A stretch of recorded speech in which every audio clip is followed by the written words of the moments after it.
विद्युतगण, देवियों और देवताओं, विद्वानों ने हम और आपके सामने उत्तम विचार रखे, उससे हम लोग लाभान्वित हुए। ये कबीर विचार गोष्ठी है, कबीर के संबंध में चर्चा।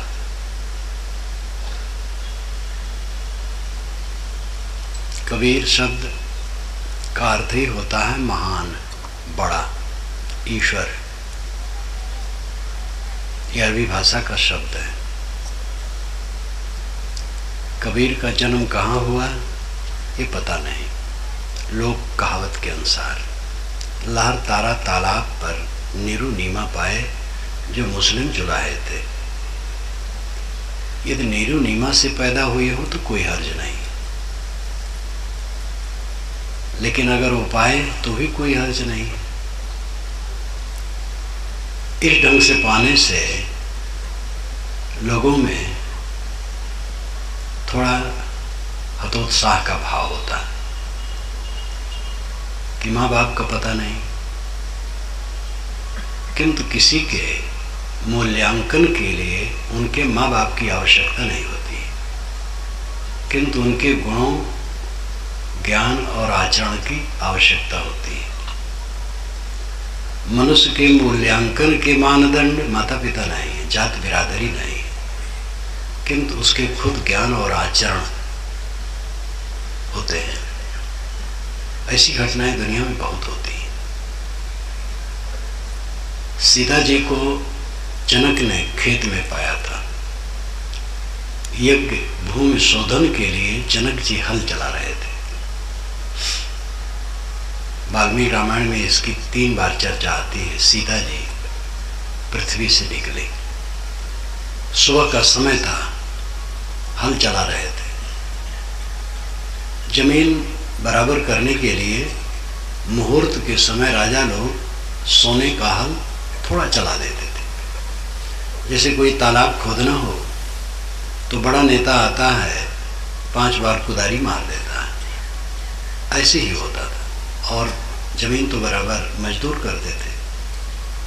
हल चला रहे थे, एक कलश में एक शिशु मिला, झट से उन्होंने उठा लिया। सीता इसलिए नाम रखा क्योंकि वैदिक भाषा में हराई को सीता कहते हैं। जब हल चलाया जाता है तो मिट्टी में नाली बनती है जमीन में, उस नाली को सीता कहते हैं। वेद में कृष्ण की अधिष्ठात्री देवी भी सीता नाम से जानी जाती है। लांगल पद्धति यानी नागर चलने से जो जमीन में नाली बनती है उसको सीता कहते हैं, इसलिए सीता नाम पड़ा। महाराज राम क्षीर भोजन से पैदा किए गए, इसलिए दोनों का मजाक जनकपुरी में उड़ाया गया। जनकपुरी में जब राम जी विवाह के बाद बैठे महिलाओं के बीच में, गोस्वामी जी के मानस में आता है, मूल में कुछ लोग मानते ही नहीं है, प्रक्षेप है, लेकिन है बड़ा ज्वलंत। महिलाओं ने मजाक करना शुरू किया राम का, अति उदार कर तूतीदार सब अवधपुरी की बामा, खीर खाए पैदा सुत करती पति कर कुछ नहीं कामा। अयोध्या की स्त्रियां बड़ी उदार हैं और चमत्कारी हैं। वे खीर खा लेती और गर्भवती हो जाती, पति की जरूरत नहीं पड़ती। तो सखी वचन सुन के रघुनंदन बोले मृद मुस्काते, आपन चाल छिपाओ प्यारी कहो आने की बातें। कोई नहीं जन्मे माता पिता बिन, बांधी वेद के नीति, तुम्हारे तो सब महिते उपजे असमरे नहीं रीति। अपनी चाल छिपाती हो, हमारी खोलती हो। माता पिता बिना कोई नहीं जन्मता है। हाँ, ये सुनता हूं कि जनकपुरी में सब पृथ्वी फोड़ फोड़ के निकलते हैं। तो दोनों का मजाक उड़ाया गया। सृष्टि क्रम के विरुद्ध कुछ नहीं होता है। माँ बाप के बिना कोई नहीं जन्मता है। जो पौराणिक कबीर प्रेमी लोग ये कहते हैं कि कबीर साहब आकाश से आए, उनकी भावुकता है। धर्म के क्षेत्र में चमत्कार की कल्पना बहुत है। धार्मिक लोगों को बुला लो, फिर तो देखो होड़ चमत्कार की बात कितनी करेंगे, एक दूसरे से बढ़ जाएंगे। आप झूठ बोलेंगे, मैं भी झूठ बोलूंगा। आप अपने गुरु को बड़ा बनाने के लिए झूठ बोलेंगे तो अपने गुरु को बड़ा बनाने के लिए हम डबल झूठ बोलेंगे। धर्म के क्षेत्र में झूठाई खूब है, सारे चमत्कार केवल झूठे, सब कुछ युक्त युक्त होता है, सृष्टि क्रम के अनुकूल होता है, सृष्टि क्रम के विरुद्ध कुछ नहीं होता। किसी भी महापुरुष या देवियों के मूल्यांकन के मानदंड उनके माता पिता जात बिरादरी नहीं, उनका आचरण और ज्ञान है। कबीर भी एक मनुष्य थे और किसी नर नारी से पैदा हुए, पाले गए नीरू नीमा। यहाँ मैंने पहले कहा था अगर उन्हीं से पैदा हुए हों तो बहुत अच्छा है, कोई हर्ज नहीं। उनके गुरु के विषय में विवाद, कौन गुरु? अधिकतम सम्मति है रामानंद स्वामी के लिए। कबीर साहब ने बीजक में जो उनका मौलिक ग्रंथ है, उन्होंने ऐसा कुछ कहा नहीं। स्वरूप शब्द है अंतर्ज्योति, अंतर्ज्योति शब्द एक नारी, अंतर्ज्योति अंतरात्मा को लेकर के वो उच्चारण करते हैं। अधिक इष्ट को लोग शुरू में कहते हैं। वेद शुरू होता अग्निमेले पुरोहितम यज्ञ से देव मृतजम होतारम मृतन धातवम। ऋग्वेद पहला वेद है और ऋग्वेद का ये पहला मंत्र है, अग्निमेले पुरोहितम। अग्नि से शुरू होता है वेद, अंतर्ज्योत से शुरू होती है कबीर वाणी, और मन से शुरू होती है बुद्ध वाणी। तो जो अधिक जो इष्ट होता है उसको लोग शुरू में कहते हैं। कबीर अंतर्ज्योत के पक्षधर, अंतरात्मा के गुरु मानते हैं, बारंबार गुरु की प्रशंसा है उनकी वाणी में। रामानंद स्वामी के विषय में एक पंक्ति है, रामानंद रामरस माते कहीं कबीर हम कह कह थाके। रामानंद स्वामी रामरस में माते रहे, मैं कह के थक गया, लेकिन वो नहीं समझे। इसमें निकटता और दूरी दोनों प्रतिबिंबित होती है। रामरस में कबीर भी माते थे, रामानंद भी माते थे, लेकिन दोनों में फर्क था। रामानंद स्वामी परोक्ष राम के लिए माते थे और कबीर अपरोक्ष राम के लिए। प्रत्यक्ष परोक्ष अपरोक्ष ये तीन है, ध्यान दीजिए। इंद्रियों से प्रतीतमान जो कुछ है प्रत्यक्ष है, सारा संसार इसी में डूबा है, जो कि एक दिन छूट जाता है और कुछ उसका नहीं रहता है। कुछ लोग इससे उपराम होते हैं, विरक्त होते हैं, तो परोक्ष में कुछ खोजते हैं, कहीं ईश्वर है, कहीं परमात्मा है, कहीं देवता है। जो मन की अवधारणा होती है और उसकी उपासना करते हैं, उससे उनके जीवन में कुछ संतोष होता है, क्योंकि प्रत्यक्ष की वस्तुओं को तो उन्होंने देख लिया, भोग करके संतोष न मिला। प्रत्यक्ष से जब वो कुछ विरक्त होते हैं और परोक्ष मन की अवधारणा में जीते हैं और इसी पवित्र कल्पना में जीते हैं, तो उनको कुछ संतोष होता है, लेकिन पूर्ण संतोष नहीं होता है। पूर्ण संतोष अपरोक्ष बोध और अपरोक्ष स्थिति में होता है। इंद्रियों का व्यापार प्रत्यक्ष है, मन का व्यापार परोक्ष है। इंद्रिय और मन दोनों का विश्राम जहाँ हो गया वो अपरोक्ष है, स्वयं है। गोस्वामी जी अलग ईश्वर मानते हैं, बल्कि वे श्री राम को ही सर्वे सर्वा मान लेते हैं। पूरे मानस में कोई आगंतुक को वह राम के सौंदर्य में मोहा देते हैं। राम के आंख, नाक, हाथ, पैर, ग्रीवा, छाती सब बड़े सुंदर हैं, लेकिन जब वे अपरोक्ष की बात कहते हैं तब कहते हैं गो गोचर जानग मन जाई, सो सब माया जान्यो भाई। देखी सुनी गुनी मन माही, मोह मूल परमार्थ नाही। जहां तक इंद्रिय और मन का व्यापार है, सब मोह का कारण है। तो अपरोक्ष आत्मा स्वयं, आत्मा परमात्मा कुछ को, जो दृष्टा है, साक्षी है, आत्मा है, ये अपरोक्ष है। इस अपरोक्ष में कबीर रमते थे।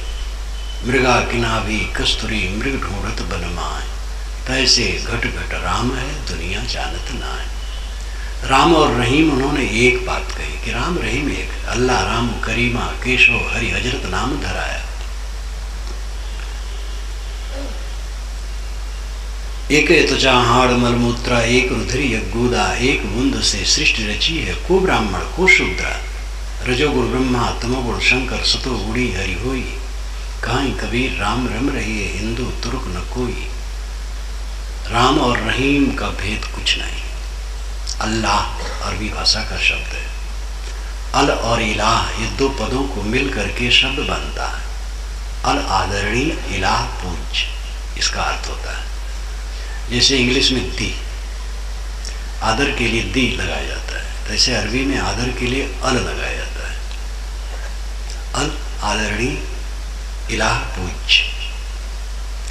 और वेद का पहला मंत्र जो मैंने अभी कहा था, अग्निमीले पुरोहितम यज्ञ से, शाणाचार्य भाष्य करते हुए लिखते हैं, अग्नि नाम कम देवम ईड़ अस्तुता विद्धातु।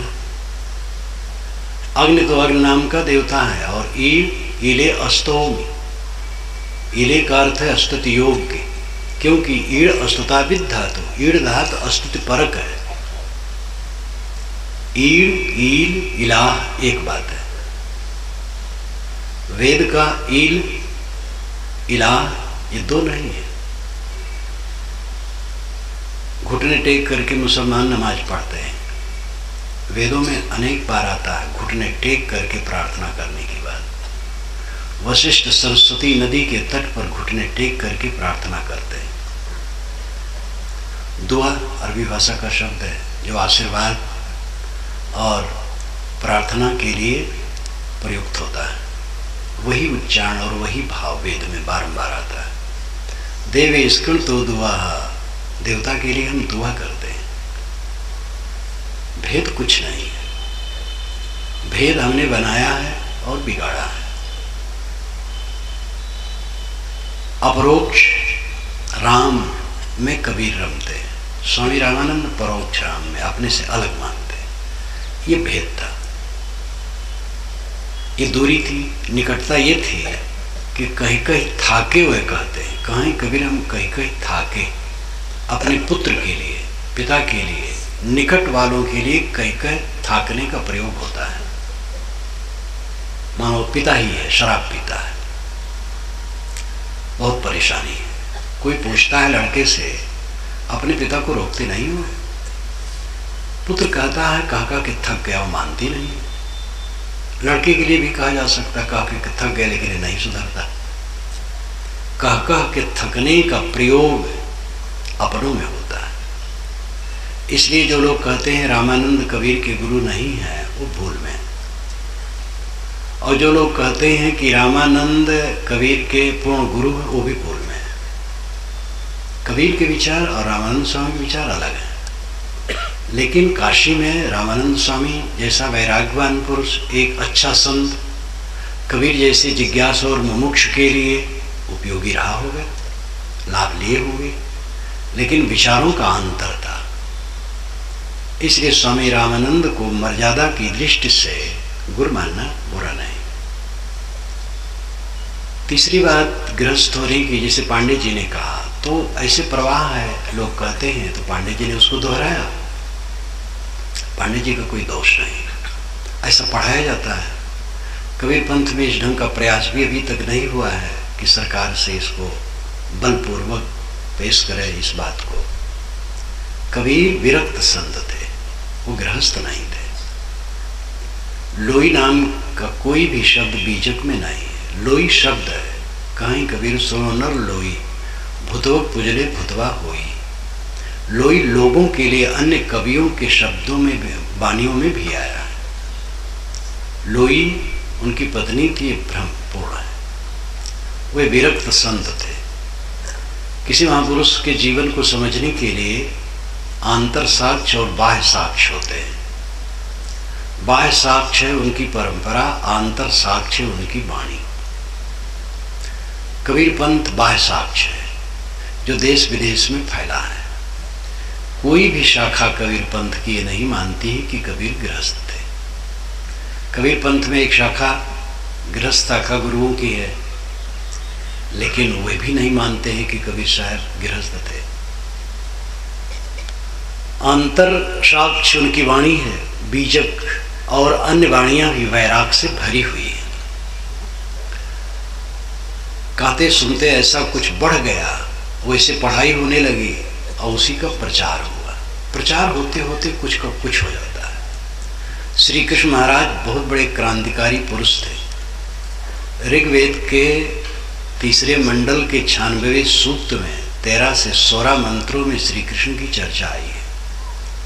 जो वन्य जातियों के 10,000 वन्य जातियों के नायक थे, इंद्र के विरोधी थे, कर्मकांड के विरोधी थे, वैदिक कर्मकांड के विरोधी थे और महान क्रांतिकारी थे।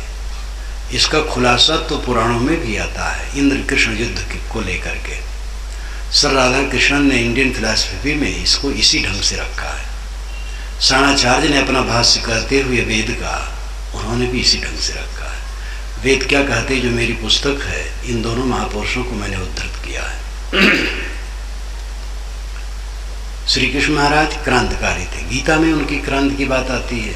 यामिमाम पुष्पदाम वाचम प्रवदन विपश्चिता, जो दिखाऊ शोभायुक्त वाणी, वेदों की दिखाऊ शोभायुक्त वाणी में भूले हैं, उनकी बुद्धि स्थिर नहीं है।